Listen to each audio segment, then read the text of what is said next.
5.18.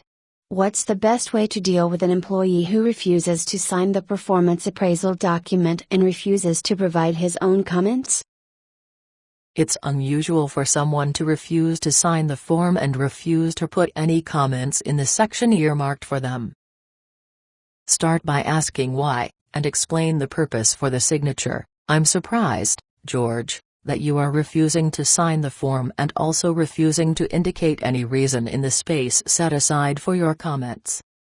As I explained, the purpose of asking for your signature is not to indicate that you agree with what I have written, but simply to show that you have seen this document and that you and I have talked about your performance. We have just done that, and I'd like you to acknowledge it. Can you tell me why you don't want to sign the form?"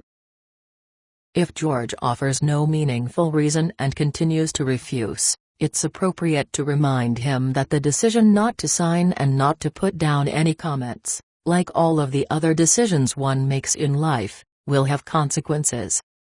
"Frankly, George, I'm disappointed in your decision. You know that your performance is not acceptable and your refusal to follow a standard company policy only makes things worse. It's difficult for me to justify your being a member of our team if you refuse to follow reasonable company expectations. Tell me more." Dealing with employees like this one is frustrating. One manager wrote, "Shouldn't every employer have as a policy that an employee's failure to sign and accept her review is unacceptable and can be grounds for termination? The employee can write her own comments on the form and express disagreement, but at the end of the day, it seems to me they need to accept the manager's assessment, move on, and work on the areas that need improvement. If there isn't a willingness to do that, isn't it just a waste of time to continue the employment relationship? One could probably go through the motions over the next 6 to 12 months and eventually fire the person for poor performance, but why drag it out that long when it's apparent the person just doesn't get it?" Red flag.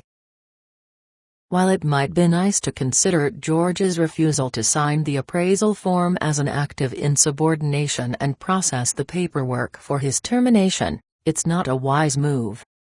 Failing to sign an appraisal form is usually not considered a culminating incident, and if George challenges his termination, he's likely to prevail.